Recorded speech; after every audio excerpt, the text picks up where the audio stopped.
Salam untuk semua. Mari kita persiapkan hati kita untuk merenungkan firman sejenak sebelum kita mulai rapat.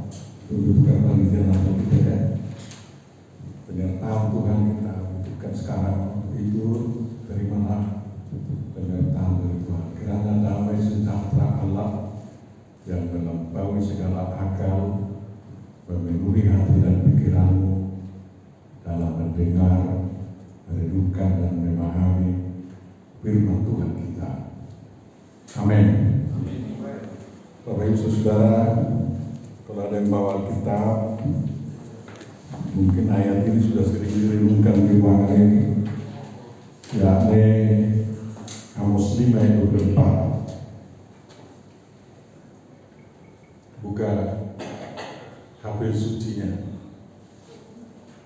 Tetapi biarlah keadilan bergurun-gurun seperti air dan kebenaran seperti sungai yang selalu mengalir. Semuanya bukan mengatakan. Tetapi biarlah keadilan bergurun-gurun seperti air dan kebenaran seperti sungai yang selalu mengalir. Tuhan memberkati orang yang mendengar, memahami dan menghayati firman Tuhan. Amin. Bapak Ibu Saudara yang terkasih, kita beruntung berada di negeri Indonesia ini ya, yang punya cita-cita yakni keadilan sosial bagi siapa? Bagi seluruh rakyat Indonesia. Keadilan sosial ya. Berapa luaslah yang dicakup oleh keadilan sosial ini? Ada sedikit pengadilan tinggi kita atau wakil pengadilan tinggi ada berapa luas itu? Sungguh sangat luas ya.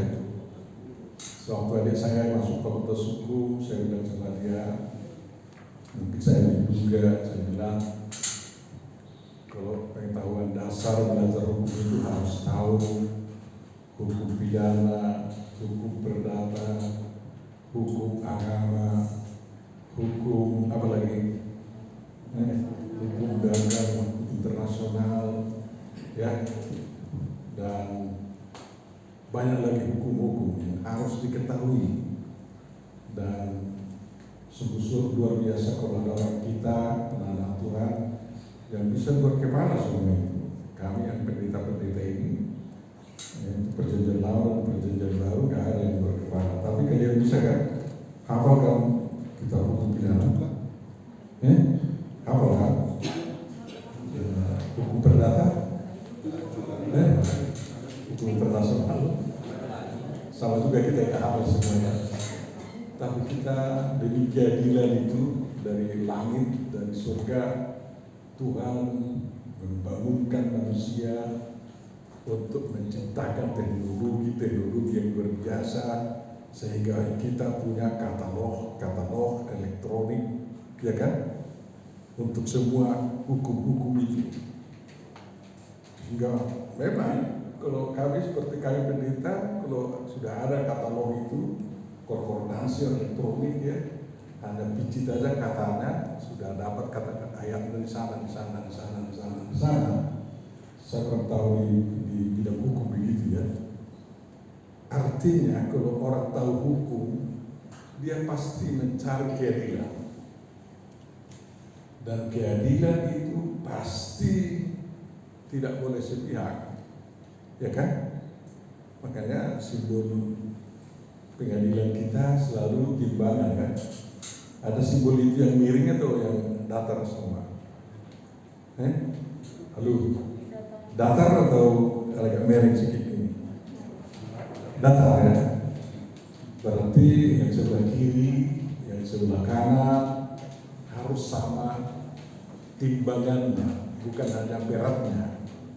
Ya, timbangan itu bukan hanya besi, bukan hanya logam, tetapi pendapat-pendapat hukum lah, sehingga semuanya bisa adil. Kalau adil dilihat dari pidana, Bisa saja harus adil dilihat dari perdata dan harus dilihat dari hukum Tuhan ya. Bisa semua. Jadi kalian sudah berpengalaman di situ kan? Ya kan? Sudah. Atau hanya baris satu, ini contoh ini selesai ponis gitu aja. Tuhan mendidik kita untuk bisa melihat secara luas semuanya.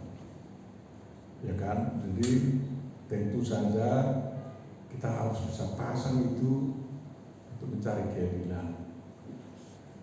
Indonesia ini hukumnya sangat banyak, sudah kita registrasi sedikit, kita punya beban. Penegak hukumnya banyak juga di Indonesia. Penegak hukumnya masih banyak juga di Indonesia. Kira-kira siapa lah penegak hukum di Indonesia? Bapak Ibu termasuk penegak hukum? Termasuk penegak hukum? Termasuk? Oke. Polisi termasuk? Jaksa? Apa lagi?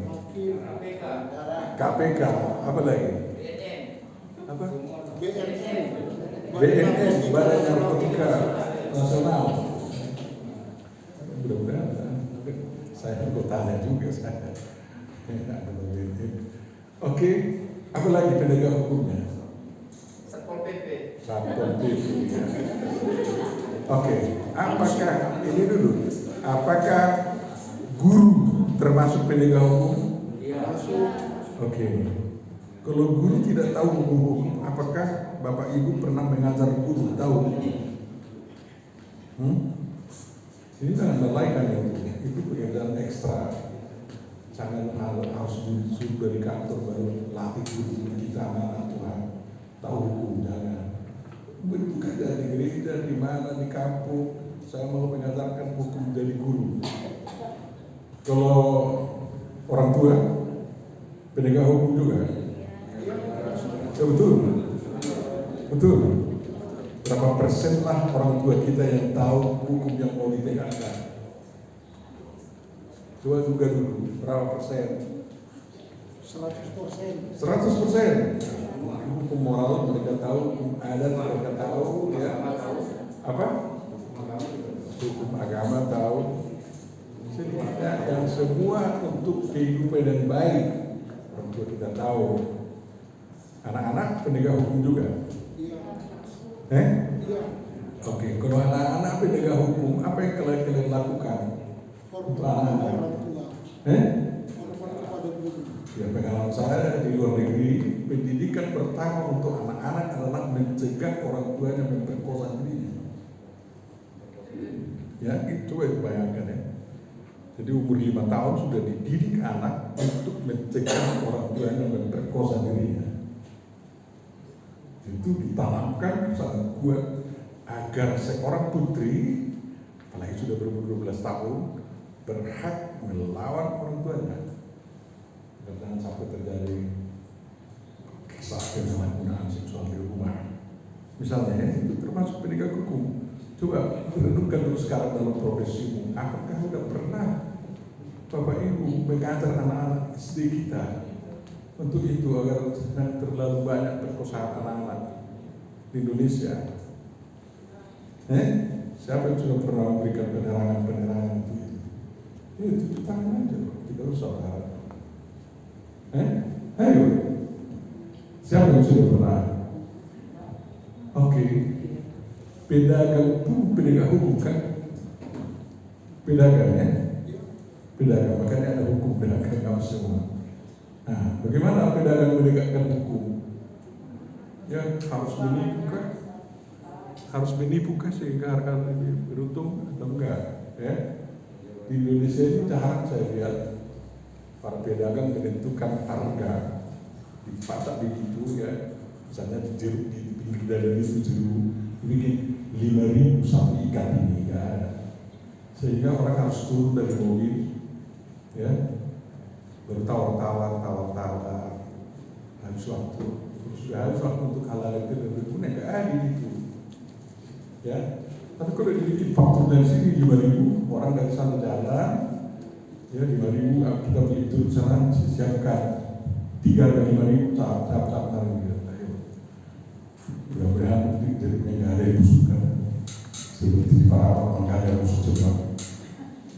Kemarin kita sampai di Jerman juga bilang sama saya, apakah mangga di Parapat sudah jujur menjualnya Pak, kata sama saya. Ya.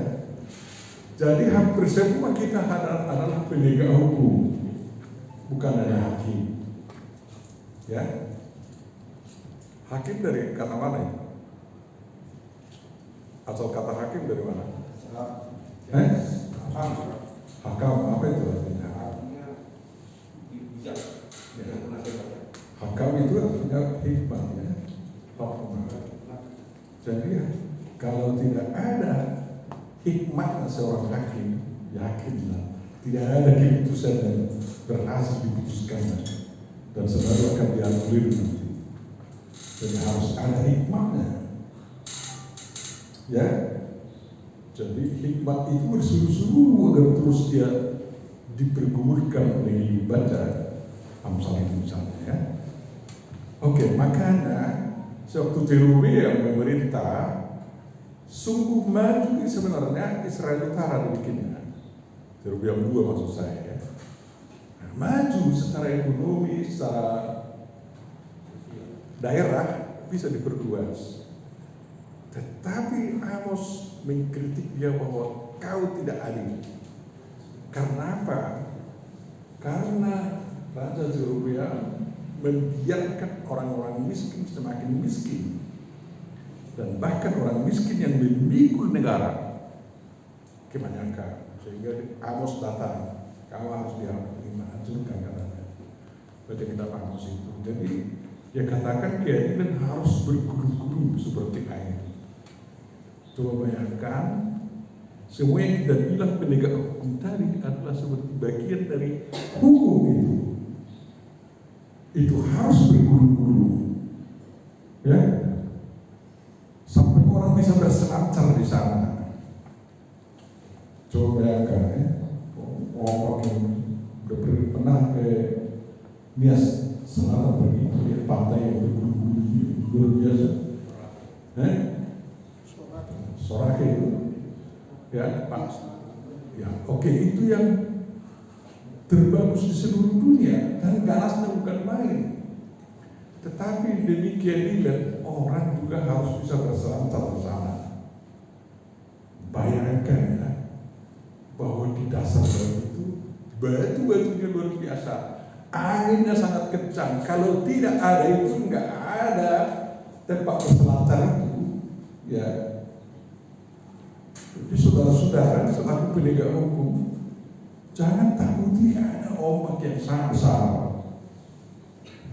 Sekarang ini sedang ada usaha penegakan hukum terhadap Verdi Sambo kan. Mungkin ada gelombang yang sangat besar karena taringannya sudah sampai dibilang dia kaisar. Kalau kita takut dengan gelombang ini, nggak akan terjadi gurungan-gurungan bergulung-gulung seperti air. Ya, Bapak Ibu dan Saudara, mari lihatlah itu semua, biar kita bisa merangkai. Kalau air di dalam baskom ada air kita, nggak ada yang bergulung-gulung, harus di laut bebas. Makanya kita mencari kemerdekaan, dan kemerdekaan itu telah kita temukan. Dan disitulah ombak bermain dengan air yang sangat kencang, dan kita harus bisa berselancar di sana tanpa celaka. Dan kita harus didik orang agar jangan tenggelam di gelombang lautan yang sangat ganas. Itu tugas kita. Jadi tugas kita bukan hanya di sini pegang-pegang baru, Pak. Jangan biasakan diri untuk pegang-pegang baru aja, itu tugasku dan tugas kita mulai dari rumah ada, di gereja kita ada, di adat kita ada. Masih semuanya harus diperbaharui sekarang untuk tahu berselancar, untuk tidak bisa pemborosan waktu yang luar biasa. Kalau orang berselancar sempat lalai 2 detik aja tenggelam dia. Kalau adat kita tegakkan, tidak begitu bertele-tele Bapak Ibu Saudara. Dan kita harus mampu untuk memperbaikinya terus. Tanpa ikut sertaan Bapak Ibu yang tahu hukum, sulit. Kalau hanya kami yang diakui saja, harus dorong kita. Padahal sangat bisa praktis dan sempurna kan. Kalau kita berdagang di sana, ya orang sudah kerancingan sekarang hanya ke Alfamart, Alfamidi, Indomaret, semua mak-mak lah. Kita kerancingan di situ ya, ya kan? Mengapa kita tidak kerancingan untuk membeli orang-orang, jual-jualan orang di pinggir-pinggir jalan itu? Kalau Anda mau ada keadilan ekonomi, saudara yang punya uang harus beli di pinggir jalan, jangan di Indomaret di supermarket.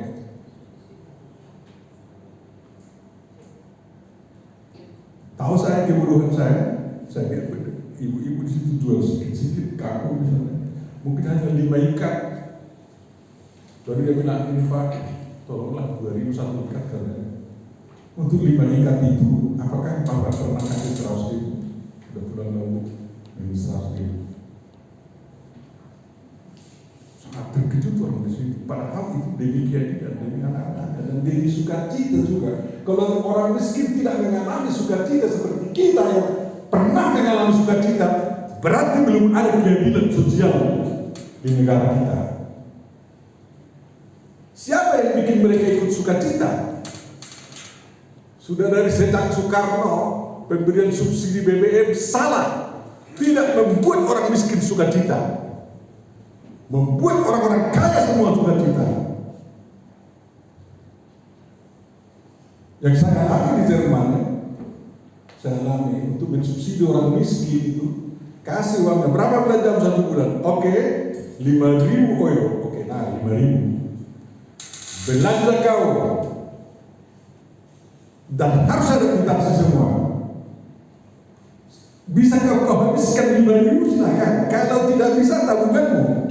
Tapi semua kwitansi itu akan kau gantikan di akhir bulan dan terakhir ke bank. Dan setelah kau gantikan langsung ke rekeningmu berapa kau habiskan 1 bulan itu. Enak kan? Tidak ada situ penipuan, semua suka cita kok. Jadi kalau ada misalnya udah 5.000, ada dapat 1.000 dari orang lain, habiskan 5.000, 6.000 kau tukar. Berarti kurang betul kita sama mereka yang dengar. 6.000 ditukar di bank, harus ditukarkan ini detik, ini menit sudah masuk ini. Itulah bantuan sosial bagi orang miskin. Di Jerman orang-orang kaya memang tidak masuk BPJS, tidak asuransi kesehatan karena dia bayar berapa bisa. Tapi orang miskin harus. Memang Habibie membawa tradisi ke situ, tapi orang Indonesia belum bisa menjalankannya dengan bagus. Heran kita mengapa? Karena apa? Di sana yang kita tiru itu tidak bayar apa-apa, tidak bayar apa-apa. Kalau masuk di dokter pribadi, dokter apa, di rumah sakit bisa bebas ya, merdeka. Wajib dokter mengobati dan bikin resepnya, dan semahal-mahalnya obat yang dibikin dokter itu demi sembuhnya, bukan demi berlarut-larutnya penyakit seperti di Indonesia ini. Ya, entah itu menjadi 1 juta euro obatnya itu, dia hanya bayar 2 euro. Hanya 2 euro. Kalau tidak ada partisipasi, kita seolah tidak menghargai katanya. Itulah keadilan sosial bagi seluruh rakyat Jerman. Kapan kita bisa kayak gitu yang meniru mereka? Ya, orang malas, orang kaya memang masih wajib di Indonesia masuk BPJS, wajib. Jangan hanya orang miskin. Orang miskin dari mana kami bayar itu? Ajak mereka wajib masuk BPJS, semua dulu. Tapi setelah berjalan 20 tahun ini, bisa semua orang kaya tidak pakai asuransi kesehatan. Tapi sekarang harus tanpa keikutsertaan Bapak Ibu, mana bisa berkurung-kurung keadilan itu? Gak bisa. Seperti air di baskom-baskom itu, dia bersana, semua terang.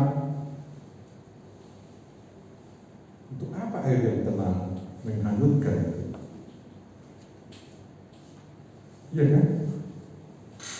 Kebenaran harus mengalir seperti sungai.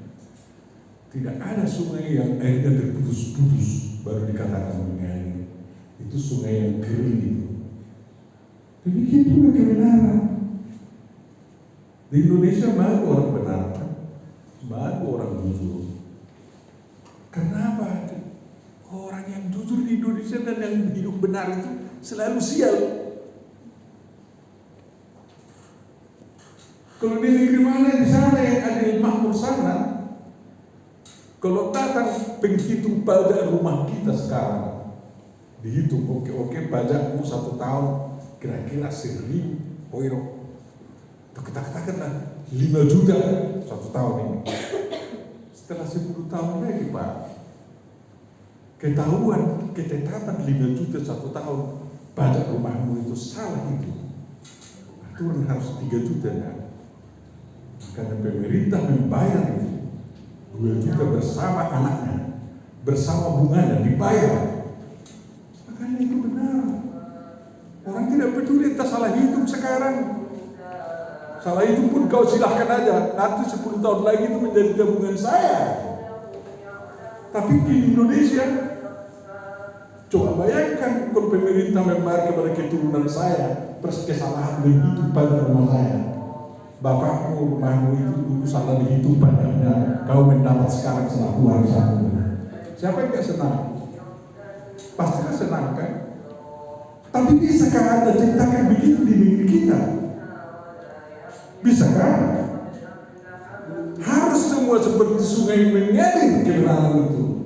Di sana benar, di sini benar, di sini benar, di sini. Agama Islam benar, agama Kristen benar, agama Buddha benar, agama Hindu benar, agama penganut aliran kepercayaan itu benar. Benar apa artinya benar? Harus menunjukkan kasih kepada sesama manusia. Itu ukuran benar. Kalau tidak ditunjukin mengarah ke sana, masih nyeleweng gitu. Tapi kalau memang menunjukkan kasih itu tanpa pandang bulu, apa? Tanpa menghitung agama mana, ras mana, suku mana, apa itu. Benar kalau seorang ditempatkan menurut apa? Kapabilitasnya. Ya kan? Itu harus kita lakukan. Kalau mau Indonesia maju, mau pengadilan kita maju, harus begitu. Jangan sampai ada hakim, kalau barat ini, tidak mana. Jangan. Tidak seagama dengan saya itu, saya berberat-beratlah, tidak boleh. Seagama dengan saya itu, makanya orang menghukumi hanya hukum 2 bulan katanya. Padahal hanya salah ucap kawan, salah ucap, hukuman 2 tahun penjara. Mana benar itu? Di situ perjuangan kita Bapak Ibu, perjuangan Daud ya, perjuangan jabatan. Bisa saja kalau Bapak memperjuangkan kebenaran hilang, jabatan hilang sebenarnya aku menjadi hakim. Tapi kita harus berani, Tuhan harus berani menegakkan itu. Kalau tidak, putus sungainya dari kering. Dan kalau sungai dari kering, apa yang terjadi? Ikan pun tidak ada di sana. Cari air pun di sana untuk sehat tidak ada. Semua menjauhinya sungai yang kering. Lihat di Timur Tengah. Sungai yang kering sekarang, sungai Efrat mulai kering, dijauhi orang. Padahal itu mengairi taman Eden. Perjuangan kita hari ini akan berlanjut terus.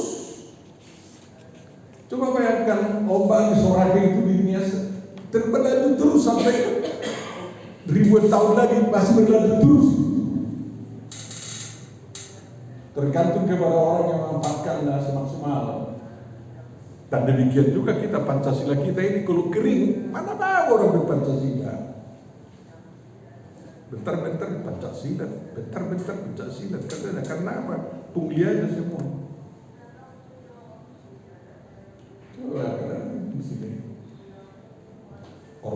Pancasila, kata minta. Dari mana? Pancasila. Bersungguh-sungguh mereka orang-orang apa yang tidak berani ini.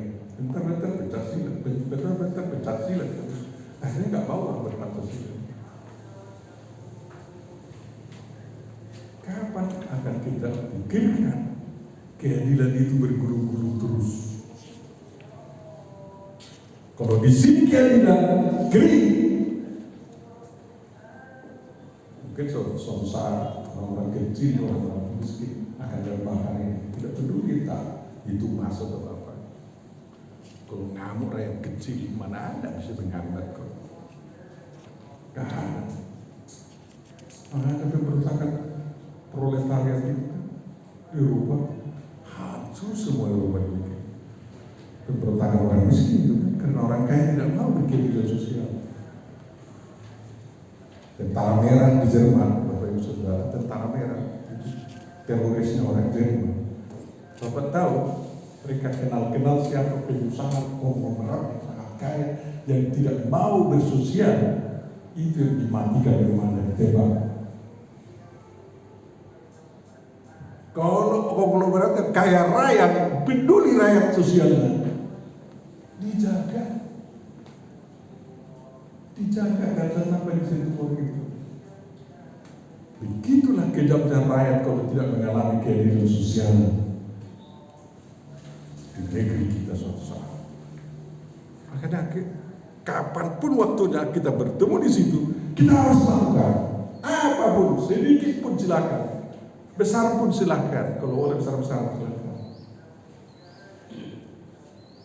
Ini sekarang para mafia tanah masih terus bekerja, walaupun Cahyanto sudah menjadi Menteri Pertanahan, mereka masih okal-akalan.